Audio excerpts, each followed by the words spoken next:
2 Rois chapitre 5 à partir du verset 1. Naaman, chef de l'armée du roi de Syrie, jouissait de la faveur de son maître et d'une grande considération, car c'était par lui que l'Éternel avait délivré les Syriens. Mais cet homme fort et vaillant était lépreux. Or les Syriens étaient sortis par troupes. Ils avaient emmené captive une petite fille du pays d'Israël, qui était au service de la femme de Naaman. Et elle a dit à sa maîtresse: « Oh, si mon Seigneur était auprès du prophète qui est à Samarie, le prophète le guérirait de sa lèpre. » Naaman alla dire à son maître: « La jeune fille du pays d'Israël a parlé de telle et telle manière. » Et le roi de Syrie dit: « Va, rends-toi à Samarie, et j'enverrai une lettre au roi d'Israël. » Il partit, prenant avec lui 10 talents d'argent, 6000 cycles d'or et 10 vêtements de rechange. Il porta au roi d'Israël la lettre, où il était dit: « Maintenant, quand cette lettre te sera parvenue, tu sauras que je t'envoie Naaman, mon serviteur, afin que tu le guérisses de sa lèpre. » Verset 7. Après avoir lu la lettre, le roi d'Israël déchira ses vêtements et dit: « Suis-je un Dieu pour faire mourir ou pour faire vivre, qui s'adresse à moi afin que je guérisse un homme de sa lèpre? Sachez donc et comprenez qu'il cherche une occasion de dispute avec moi. » Verset 8. Verset 8. Lisons ensemble. Lorsqu'Élisée, homme de Dieu, apprit que le roi d'Israël avait déchiré ses vêtements, il envoya dire au roi: « Pourquoi as-tu déchiré tes vêtements? Laisse-le venir à moi et il saura qu'il y a un prophète en Israël. » Naaman vint avec ses chevaux et son char. Il s'arrêta à la porte de la maison d'Élisée. Élisée lui fit dire par un messager: « Va et lave-toi 7 fois dans le Jourdain. Ta chair deviendra saine et tu seras pur. » Naaman fut irrité et il s'en alla en disant: « Voici, je me disais, il sortira vers moi. Il se présentera lui-même. Il invoquera le nom de l'Éternel son Dieu. Il agitera sa main sur la place et guérira le lépreux. » Les fleuves de Damas, l'Abana et le Papar ne valent-ils pas mieux que toutes les eaux d'Israël? Ne pourrais-je pas m'y laver et devenir pur? Et ils s'en retournaient et partaient avec fureur.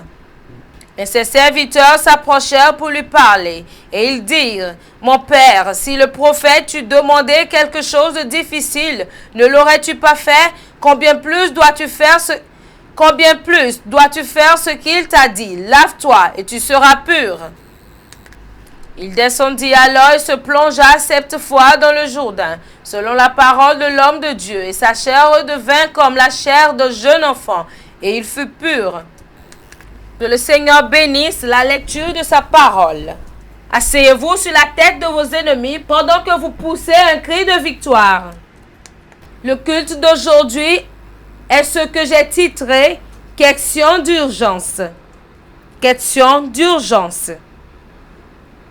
Dites à votre voisin: question d'urgence. J'aimerais partager avec nous sur ce que j'ai titré de l'affliction à l'élévation. Je ne vous ai pas bien entendu. Dites à votre voisin: de l'affliction à l'élévation. Si vous ne parlez pas, vous ne pouvez pas prendre le relais. Dites-le encore. De l'affliction à l'élévation. Regardez votre voisin et dites-lui: je ne suis pas affligé. Dites-le encore. L'affliction est dangereuse. L'affliction veut dire souffrance. Cela veut dire persécution. Cela veut dire la détresse. Cela veut dire la maladie. Et l'affliction est très dangereuse.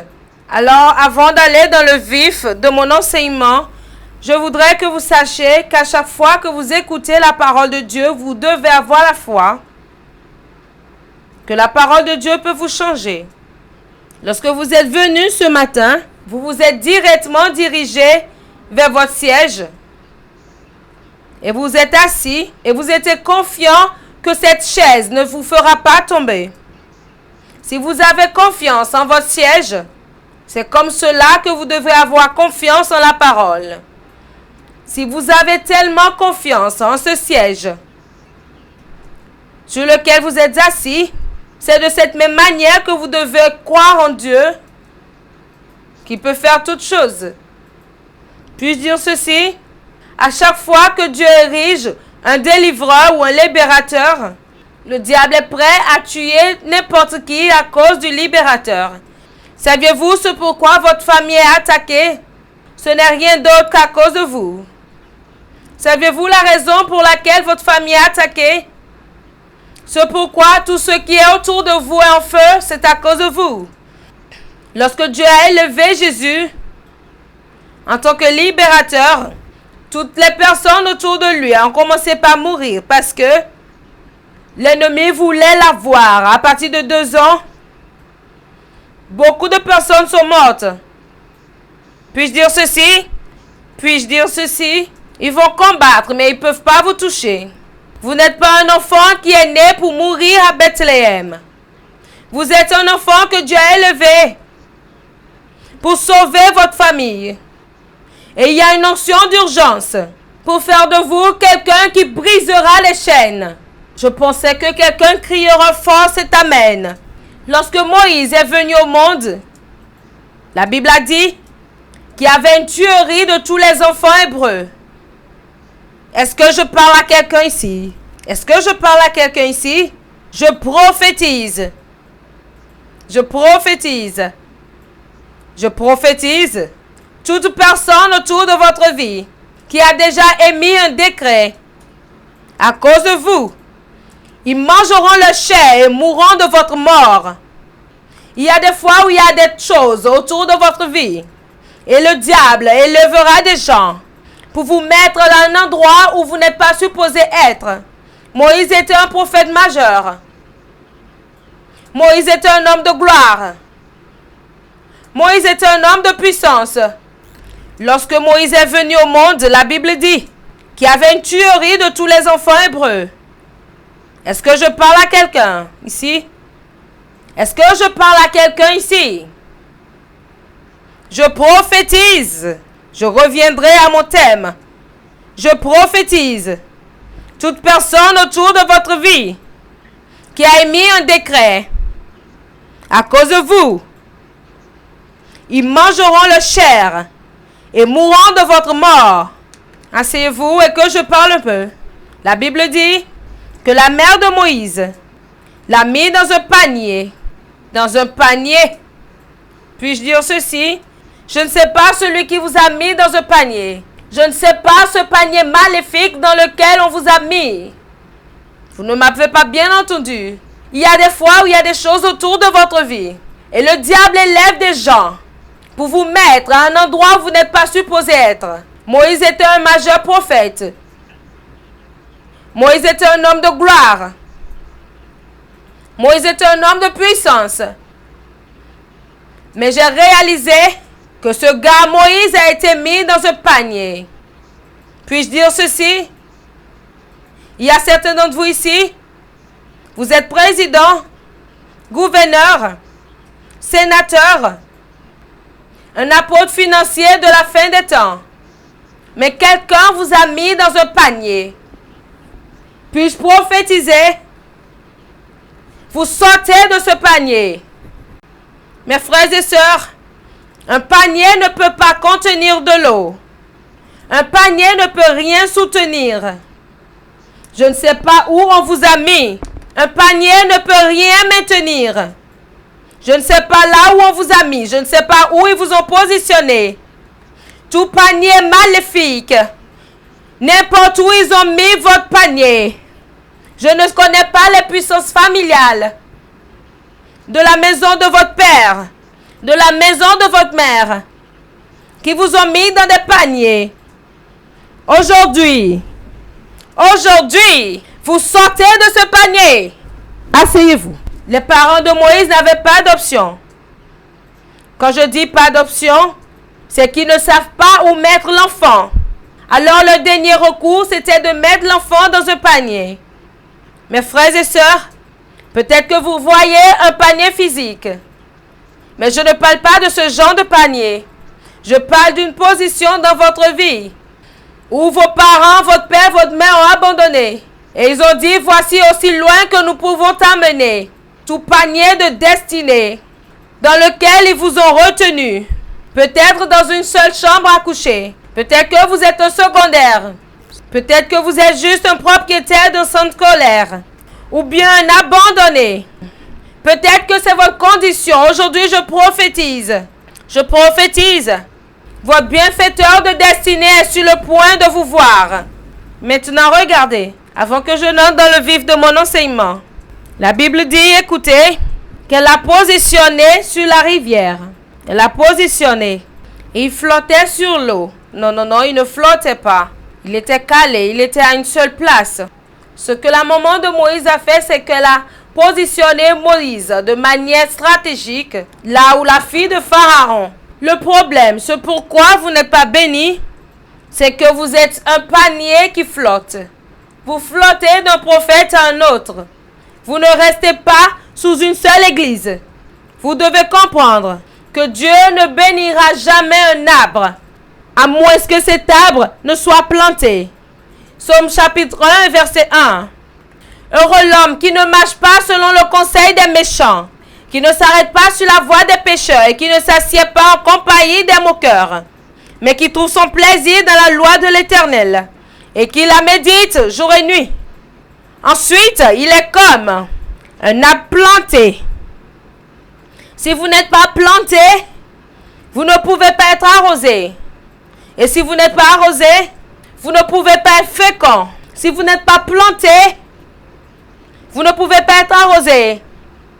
Et si vous n'êtes pas arrosé, vous ne pouvez pas être fécond. Maintenant, la fille de Pharaon, elle prenait sa douche. Écoutez ceci. Écoutez. S'il vous plaît, écoutez correctement. Moïse a crié depuis le panier. Dieu m'a dit, si tu n'apprends pas comment crier, tes bienfaiteurs ne t'entendront pas. Je le répète. La Bible dit que quand les justes crient, l'Éternel les délivre. Alors vous devez apprendre comment crier. Quel genre de cri? Pas les cris avec les larmes. Vous devez apprendre comment annoncer votre arrivée. Votre présence. Vous êtes trop tranquille. C'est pour cela toute chose autour de votre vie est tranquille. À chaque fois que l'ennemi vous pousse dans un coin, criez, dites, je suis ici. De tous les animaux, la raison pour laquelle Dieu a fait que vous ayez une voix. Et tout animal a une voix. Le problème, c'est que vous ne comprenez pas le langage. À chaque fois que le chien aboie, c'est qu'il est en train de parler. Il parle à son camarade dans son langage. Oh non, vous ne m'avez pas bien entendu. Moïse a crié. Je suis ici. Il y a quelqu'un ici, tu es sur le point de crier. Est-ce que je peux dire ceci? À chaque fois que votre bienfaiteur ou aide de destinée entend votre voix et votre cri, ils ne peuvent jamais dormir jusqu'à ce qu'ils ne viennent à vous. Être sans voix, c'est être inutile. Être sans voix, c'est être inutile. Nous n'avons pas été créés pour faire du bruit, mais nous sommes créés à produire de la voix. Est-ce que je peux prêcher ici? Puis-je prêcher à quelqu'un ici? Moïse a crié. Si Moïse n'avait pas poussé un cri, sa maman qui l'a mis dans un panier serait inutile. Si un bébé qui a 1 mois sait comment pousser un cri pour qu'on l'aide, combien d'autant plus vous qui avez 57 ans? Vous ne m'avez pas bien entendu. Moïse était à l'intérieur d'un panier.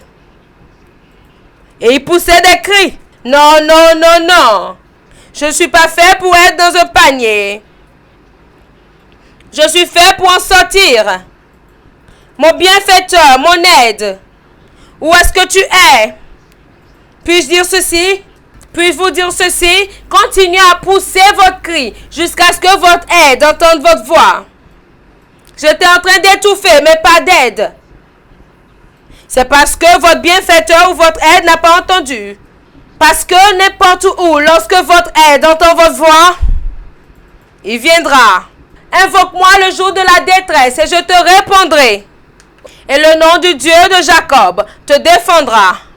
Je t'enverrai du secours depuis mon sanctuaire saint.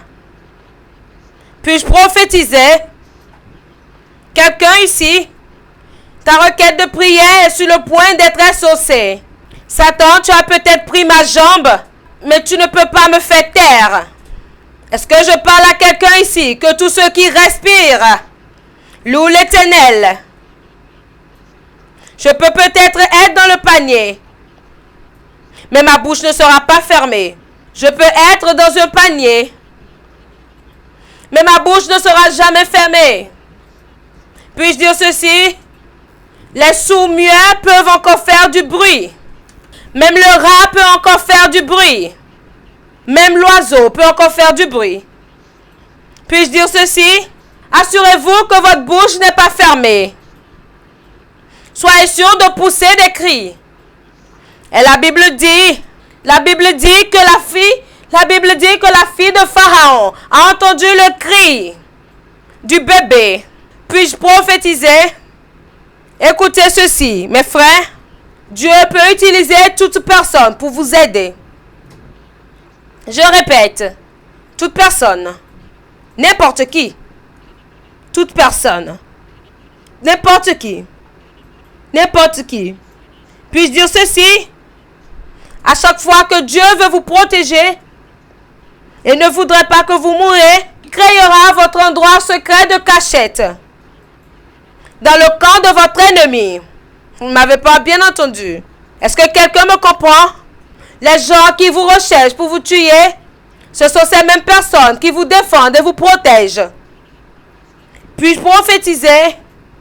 Même si je marche dans la vallée de l'ombre de la mort, je ne crains aucun mal, car ta houlette et ton bouclier me rassurent. Tu dresses devant moi une table en face de mes adversaires. Mon nom c'est Moïse, mais je suis dans la maison de Pharaon, l'homme qui a fait un décret que tous les enfants hébreux doivent mourir. Mais cependant, je suis au milieu de lui et il a refusé de me toucher, parce que Dieu est sur le point de lever vos ennemis pour qu'ils deviennent votre secours. Est-ce que je parle ici? Toutes les fois que vous priez pour une aide, arrêtez de chercher des croyants ou des chrétiens de la même église que vous pour vous aider. C'est ça votre problème. Vous voulez que des gens qui sont hébreux viennent vous sauver. Non. Parfois, lorsque Dieu voudrait vous aider, il traversera pour aller de l'autre côté. Est-ce que je parle à quelqu'un ici? Vous ne m'avez pas bien entendu. La Bible dit que la richesse des nations viendront à vous. Lorsque les voies d'un homme plaît au Seigneur, il dispose même ses ennemis en sa faveur. Vous n'aimez peut-être pas mon visage, mais vous me donnez quand même. Vous pourrez ne pas aimer mon visage, mais vous semez des semences. Vous me critiquez le matin, mais vous me servez l'après-midi. Vous ne savez pas pourquoi? Parce que toutes les fois que je crie, une aide de destinée se montre. Puis-je dire ceci? Votre cri ne peut pas être en vain. Asseyez-vous. Écoutez ce que Dieu m'a dit. Toutes les fois que le juste crie, une aide se montre. Toutes les fois que vous criez, une aide apparaît. La raison pour laquelle il n'y a pas de secours, c'est parce que vous ne criez pas depuis le panier. Regardez ceci. Lorsque vous lisez jusqu'en bas, dans Exode chapitre 3, la Bible dit que et l'enfant grandit. Puis-je dire ceci? Vous ne pouvez pas continuer à demeurer dans le panier. Vous avez déjà grandi pour dépasser ce panier. Certaines personnes vous espèrent toujours être dans votre cordon de bébé. Vous ne pouvez pas être dans votre cordon de bébé pour toujours. C'est ça le problème de tant de gens qui me connaissaient. Ils viennent, ils disent, frère Kazi, je te connaissais avant. Pasteur Joshua, mais je te connaissais à Ibadan. Et je dis, vous ne connaissez même pas celui que vous voyez maintenant. Celui que vous avez vu à Ibadan est différent de celui que vous voyez maintenant. J'ai fait pousser mon panier. Vous ne pouvez pas me voir dans la mangeoire. Je ne suis plus dans la mangeoire. J'ai fait pousser mon panier. J'ai fait pousser le panier. Mesdames et messieurs, 10 ans auparavant, vous étiez dans le panier. des problèmes de fondation, esprit d'élévation et de chute. Puis-je dire ceci? Lorsque l'onction vient en présence de vos ennemis, dans le palais de votre ennemi, vous grandirez, vous croîtrez. La seule manière de mettre le diable au chaos, techniquement, c'est d'être dans la maison de votre ennemi et vous grandissez, prenant du poids, prenant de la couleur, grandissant en taille, grandissant en sagesse, grandissant en faveur. Et ils ne peuvent rien faire. Et ils utilisent leur épée pour vous protéger. Les éléphants ne jeûnent pas pour être gros. C'est dans leur ADN le fait d'être gros. Mesdames et messieurs, vous n'êtes pas faits pour rester dans le panier. N'allez pas dans le panier pour me rechercher. J'ai quitté le panier. Je dis que j'ai déjà quitté le panier. J'ai quitté le panier. J'ai quitté le panier. Quelqu'un est en train de sortir de cette pauvreté. Attendez. Le panier peut être la pauvreté. Alors vous sortez de la pauvreté. Le panier peut être le cancer. Alors vous sortez de ce cancer. Puis-je dire ceci? Le commencement de votre église peut être petit. Ainsi, votre début pourrait être petit. Mais votre fin augmentera. Mais votre fin croîtra. Je pose des fondations. Je pose des fondements. Écoutez ceci. Je pose des fondements. Regardez ceci. Lorsqu'ils ont amené l'enfant à la princesse, elle a regardé Moïse. Et voici ce qu'elle a dit. Elle a dit, voici l'un des enfants hébreux. Il n'y avait pas d'écrit sur cet enfant qu'il était enfant d'hébreu. Saviez-vous pourquoi? Pendant que l'enfant a commencé à pousser des cris, la langue de l'enfant a produit les larmes et le langage des Hébreux. Elle a entendu le cri de l'enfant et elle a su la langue. Vous ne me comprenez pas, je m'en vais quelque part. Votre culture et votre localisation et votre tradition est attachée à votre langue. C'est pour cela qu'on l'appelle votre langue maternelle. C'est pour cela, lorsqu'un Ghanéen parle ici, vous saurez que voici un Ghanéen qui parle. À cause de la langue maternelle. Lorsqu'un Nigérien est en train de parler, vous saurez que c'est un Nigérien. Si un Yoruba est en train de parler, il y a une manière selon laquelle il parle. Et vous saurez que celui-ci est un Yoruba qui parle. Si un Haoussa parle, voici comment ça se présente. Lorsqu'elle a entendu l'enfant pousser de cris, elle sait comment les Hébreux ont l'habitude de crier. Elle sait ce à quoi ressemble la langue. Elle a dit, voici un enfant hébreu. Puis-je dire ceci? Puis-je dire ceci? Puis-je dire ceci? À chaque fois que vous voulez crier, à chaque fois que vous voulez crier, ne criez pas dans une langue complète, mais criez dans votre langue maternelle. Mesdames et messieurs, votre langue n'est pas celle de là où vous venez, du Nigeria. Nous sommes créés du ciel. Nous sommes faits du ciel. Et toutes les fois que vous voulez crier, poussez des cris en langue.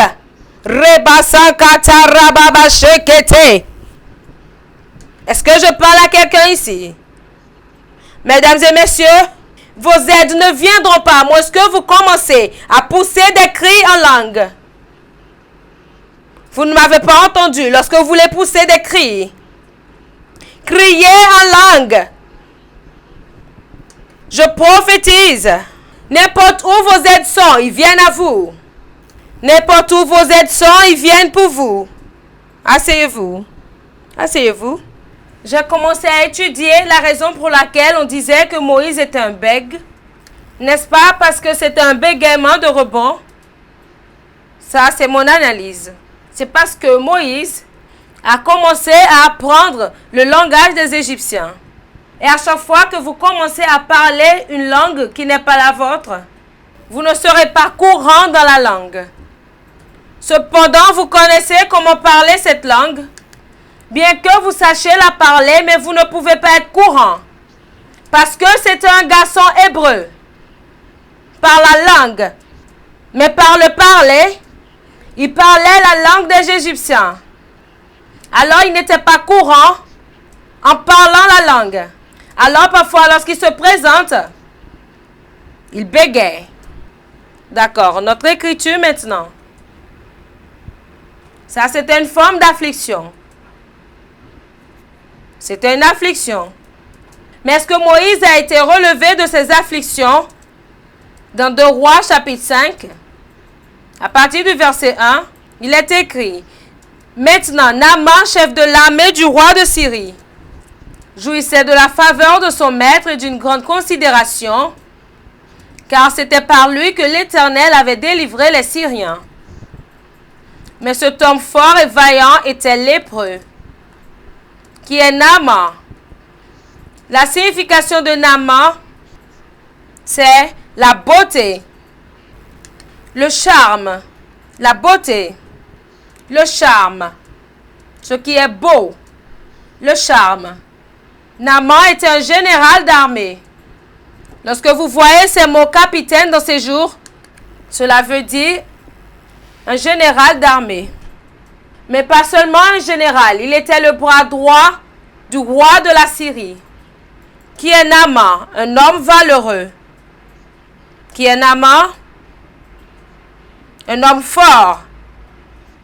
Qui est Naaman, un général vaillant avec une épée.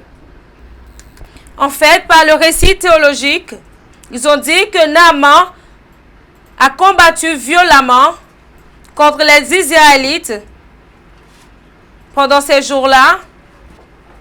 Et c'est par ses aptitudes violentes et puissantes et par ses stratégies de guerre, ils ont eu la victoire grâce à Naaman. C'est en ce moment que les Syriens ont combattu Israël à la guerre et ils ont vaincu Israël. Et je vous dis qu'ils ont vaincu Israël pour vous montrer qu'ils ont retenu en captivité plusieurs personnes. Naaman est un général très puissant, un homme très respecté. Un homme très respecté. Lorsque Naaman se déplace, tous les autres généraux s'agenouillent parce qu'il était le bras droit du président. En d'autres termes, la manière dont je le vois, il était comme un vice-président dans cette nation. Le président ne fera rien à moins qu'il discute avec Naaman. Parce que la Bible dit que les Syriens ont remporté la victoire à cause de la vaillance de Naaman. Mais il y avait quelque chose qui n'allait pas. Quelque chose n'allait pas avec lui. Il a conquis ouvertement, mais ne pouvait pas conquérir secrètement. Parfois, nous avons des batailles doubles dans la vie. La bataille dans laquelle tout le monde voit que vous êtes victorieux. Mais lorsque vous rentrez dans votre chambre, il y a quelque chose que vous ne pouvez pas conquérir. Quelque chose que vous ne pouvez pas conquérir. J'ai lu l'histoire concernant un général d'armée chinoise qui s'est battu vraiment violemment et a conquis beaucoup de territoires. Beaucoup de guerres, mais ne pouvait pas conquérir une bouteille, juste une bouteille. C'est un ivrogne complet et c'est ce qui l'a conduit à la mort. Est-ce que vous savez que chacun d'entre vous ici, tout le monde vous voit être une réussite? Mais secrètement, la Bible dit, mais il était un lépreux. Il a combattu des guerres puissantes. Il a excellemment fait bien. Mais dans la nuit, lorsqu'il enlève l'uniforme de l'armée, toutes les parties de son corps, c'était la lèpre. Les gens vous voient avec de merveilleuses voitures. Conduisez. C'est un homme prospère. Mais lorsque vous rentrez, vous devez à la banque au moins 3 milliards de naira. Ça, c'est une lèpre. Les gens vous appellent, ils disent une dame très belle. Une dame très belle. Mais lorsque vous retournez, vous rappelez des résultats médicaux de sida. Ça, c'est une lèpre. Les gens vous voient. Vous vous promenez avec votre mari. Les gens vous célèbrent. Ils disent, oh, quel homme merveilleux. Quel homme merveilleux. Un mariage merveilleux. Mais lorsque vous rentrez chez vous, cet homme vous bat. Comme si c'est un boxeur qui frappait un sac. Un sac de frappe. Ça, c'est une lèpre. Ça, c'est votre lèpre. Votre lèpre. Vous êtes un docteur ou un médecin qui se comporte bien, qui est bien payé, un bon hôpital, un hôpital du gouvernement. Et tous les hommes qui viennent, ils sont vraiment contents et ils veulent se marier à ce docteur que vous êtes. Mais seulement lorsqu'on la visite ou lorsqu'on reste avec elle. À chaque fois qu'elle ferme les yeux, plus de 10 minutes, elle urine sur son corps. Peu importe qu'elle soit dans sa voiture ou dans le restaurant, partout. Réussite publique, échec privé. Réussite publique, échec privé. Il y a beaucoup de prédicateurs qui essayent d'impressionner les gens pour leur faire croire qu'ils sont prospères. Mais lorsque vous rapprochez d'eux, ce sont des bancs d'échecs. Il était toujours un lépreux. Un lépreux, je dis. Un lépreux. Laissez-moi vous dire les règles d'engagement. Ce qui était sur le point de se produire, d'arriver à Naaman. Il cachait cela jusqu'à ce que cela ne soit évident.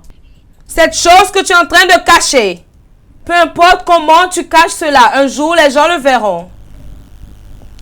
Vous ne m'avez pas bien entendu. Il n'y a rien de nouveau sous le soleil. Je répète, rien de nouveau. Rien de nouveau. Rien de nouveau. Rien de nouveau sous le soleil. Il y a des prédicateurs, vous vilipendez d'autres prédicateurs. Vous les vilipendez, mais sachez que très bientôt, le vôtre aussi sera exposé. Il n'y a rien de nouveau sous le soleil. Rien de nouveau sous le soleil. Vous parlez des autres. Ne vous inquiétez pas. Ne vous inquiétez pas. Votre propre lèpre sortira bientôt. Cela sera visible. Cela sera évident. Peut-être que le roi ne sait pas que vous êtes un lépreux. Mais un jour, pendant que la lèpre sera en train d'être éparpillée, il y aura un moyen par lequel cela deviendra évident et vous ne pourrez plus le cacher. Mesdames, messieurs, le plus grand problème de votre vie, ce n'est pas ce que les gens connaissent. Je le répète. Le plus grand problème qui vous démange, ce n'est pas celui que les gens connaissent. Il y a des problèmes dont vous ne voulez pas parler. Il y a des problèmes dont vous ne voulez pas faire mention. Il y a des choses que vous ne voulez pas dire. Quelqu'un a dit qu'il y a 3 personnes auxquelles vous ne pouvez pas cacher des choses. Votre docteur, votre avocat et votre pasteur. Il y a des choses que vous pouvez cacher, mais vous ne pouvez pas continuer à la cacher. Vous ne pouvez pas continuer à les cacher. Vous ne pouvez pas cacher cela à Dieu. Vous pouvez cacher vos péchés pour que personne ne les voie. Mais vous ne pouvez jamais cacher cela à Dieu. Il arrive un point dans votre vie où certaines choses que vous essayez de cacher, vous ne pouvez plus les cacher. Qu'est-ce que j'essaye de cacher? Avez-vous peur? S'ils savent maintenant que tu as le sida et tu essaies de cacher cela. Est-ce que je parle à quelqu'un ici? Tu essaies de cacher cela. À chaque fois qu'on dit va passer des examens. À chaque fois qu'on dit va faire des examens médicaux. Tu essaies de manipuler les résultats. Mais il y a un niveau où cela se manifeste. Je suis venu ici pour m'occuper de certaines personnes ici, vivant une vie d'hypocrite. Peut-être que vous avez de la réussite dans certains domaines.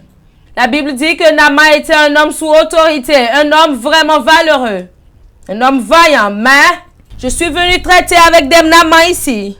Je suis venu traiter avec certaines personnes ici qui vivent une vie d'hypocrisie.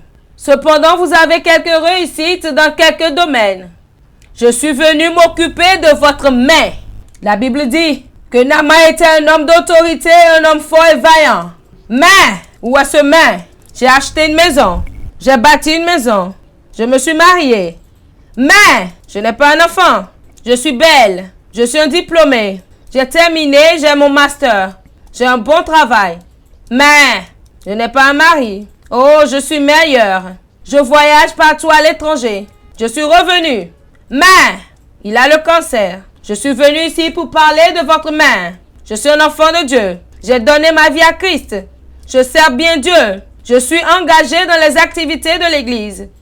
Mais, je ne sais pas comment lutter contre la masturbation. Oh, je suis tellement engagé, je suis humble et je paye ma dîme. Mais, je suis lesbienne. Je suis venue ici pour combattre Je suis venu ici pour combattre vos péchés secrets. Est-ce que je parle à quelqu'un? Oh, j'aime Dieu. Je suis tellement engagé, je suis riche. Mais je ne sais pas comment faire. Je dois prendre de la cocaïne tout le temps. Je suis venu ici pour m'occuper de certaines personnes qui sont accros à certains péchés secrets. Je suis venu m'occuper de votre main. Une femme du monde dans ce pays est venue me visiter il y a un moment. 3 ans déjà. Très riche. Très, très riche. Oh, papa, j'ai ceci, j'ai cela, j'ai ceci, j'ai cela. Très béni. Quand je parle de riche, elle est riche en dollars. Très béni. L'argent n'était pas le problème. Alors, elle me racontait toutes sortes de choses. J'ai dit non. Dieu m'a dit, voici ceci. Dieu me montrait quelque chose, mais vraiment, je n'étais pas d'accord avec ce que Dieu me montrait. Je lui ai dit, attends un peu.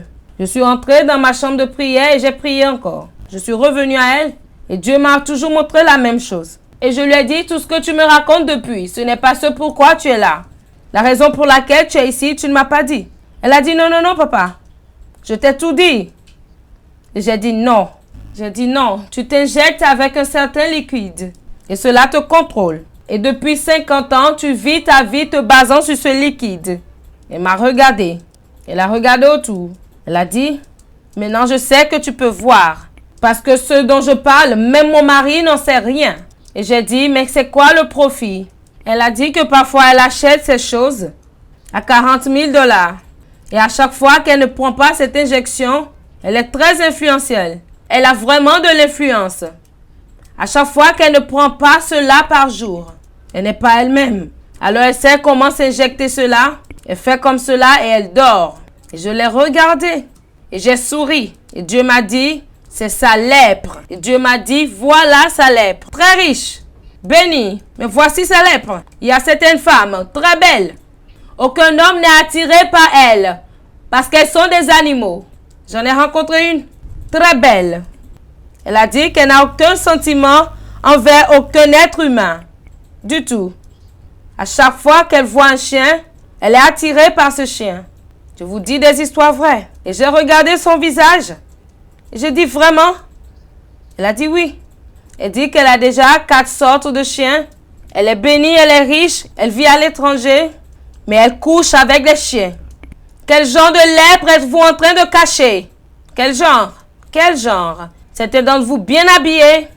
Mais il y a une partie de votre corps dans lequel les asticots sautent. Et vous couvrez cela.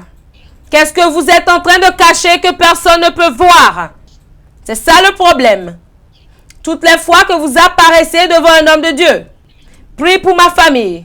Même lorsque vous écrivez une requête de prière, vous cachez cela tellement bien pour que personne ne voit.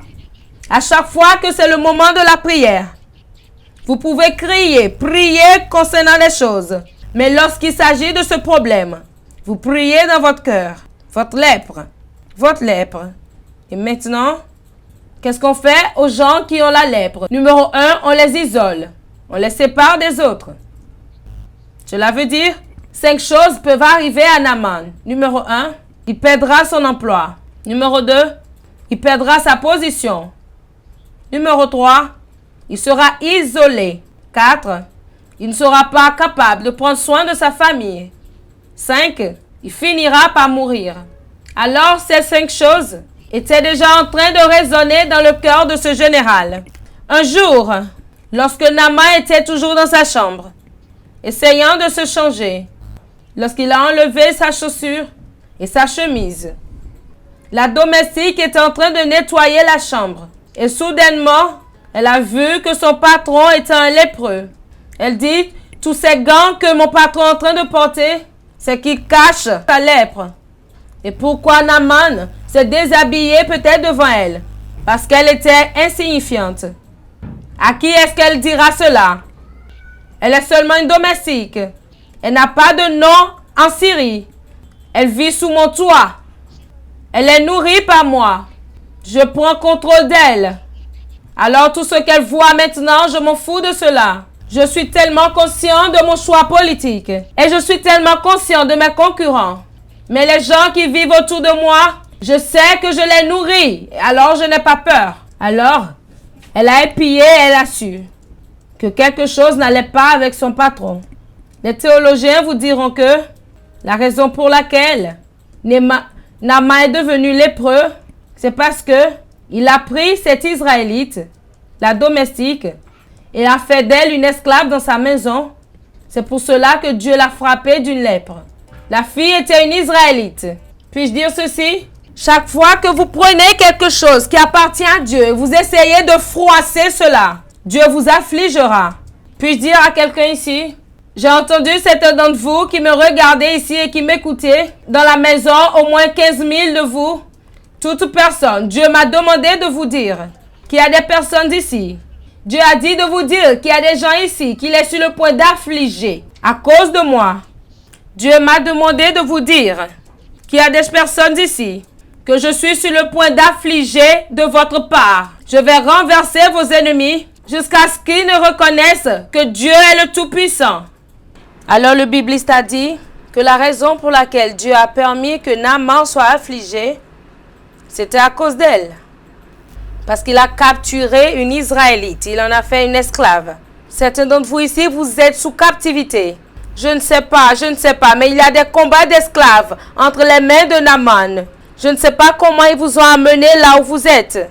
Ils vous ont forcé à rester en pauvreté. Ils vous ont forcé, obligé à rester dans le cancer. Ils vous ont obligé à rester dans les débattements. Ils vous ont obligé à rester dans les larmes. Ils vous ont forcé à avoir l'ascension et la chute. Ils ont renversé votre affaire. Vous étiez une fois en Israël. Maintenant, vous êtes en Syrie, dans la maison de Naaman. Et vous êtes là-bas essayant de chanter la chanson de l'Éternel. Dans un pays étranger, ils vous ont amené en captivité. Ce n'est pas votre emplacement. Ça, ce n'est pas là où vous êtes. L'affliction. L'affliction de la maison de votre père. L'affliction de la captivité. De l'ennemi. Je suis ici pour prêcher à quelqu'un. Aujourd'hui, Dieu afflige votre maître esclave. Votre maître esclave ne dormira pas. Dieu est en train de les affliger. Je prophétise. Dans un pays étranger, votre maître esclave est affligé. Je ne peux pas rester ici. Ce n'est pas là où je devrais être. Je suis supposé être meilleur. Qui est en train de me lier? Est-ce que c'est la pauvreté? Est-ce le cancer? Naaman, ce n'est pas mon emplacement. Pourquoi tu m'as amené ici? Je suis un Israélite. Pourquoi dois-je être en Syrie? Je prophétise. Vous êtes supposé être un succès qui vous a lié, ligoté. Vous êtes supposé porter vos enfants qui vous a ligoté. Je prophétise. Vous sortez maintenant. Vous sortez maintenant. Vous sortez maintenant. Vous sortez maintenant. Vous sortez maintenant. Cette affliction doit s'arrêter. Cette affliction doit s'arrêter. Cette affliction doit s'arrêter. Que quelqu'un crie feu. Mesdames et messieurs, si Dieu doit vous faire sortir de l'affliction, il doit affliger ceux-là qui vous affligent. Quelqu'un est sur le point d'être lépreux à cause de vous. Vous ne m'avez pas bien entendu. Peut-être que vous faites partie des ennemis. C'est pour cela que vous ne dites rien. Quelqu'un est sur le point de mourir à cause de vous. La malédiction est sur le point de retourner à l'envoyeur. Qui m'a ligoté? Comment est-ce que tu as pu me ligoter? Aujourd'hui, j'en sors. Où est-ce qu'ils vous ont ligoté? La puissance de la maison de votre père. La puissance de la maison de votre mère. Levez votre pied et criez feu. Mon Naaman, Naaman de ma famille. Naaman de mon commerce. Naaman de mon ministère. Tu as des ennuis. Parce que tu essayes de m'arrêter. Tu as des ennuis. Parce que tu essayes de me mettre en cage. Je prophétise. Votre Naaman sera affligé. Mesdames et messieurs, mon Dieu est sur le point de mettre la honte à votre Naaman. Comment oses-tu capturer un Israélite? Nous sommes une nation choisie. Nous sommes un sacerdoce royal. Nous sommes une race élue. Un sacerdoce royal. Nous avons été mis à part. Moi et les enfants que le Seigneur m'a donnés. Nous sommes des signes et présages. N'importe où vous entrez. Aujourd'hui, leur couvent sera en feu. Aujourd'hui, le couvent prendra feu. Aujourd'hui, les hôtels prennent feu. N'importe où ils ont ligoté votre nom. N'importe où ils ont ligoté votre gloire. Aujourd'hui, par le feu, par le feu. Par le feu et par le feu. Le couvent prendra feu. Aujourd'hui, je dis aujourd'hui, les hôtels prennent feu. N'importe où ils ont attaché votre nom. N'importe où ils ont attaché votre gloire. Aujourd'hui, retour par le feu et par le feu. Retour par le feu et par le feu. Retour par le feu et par le feu.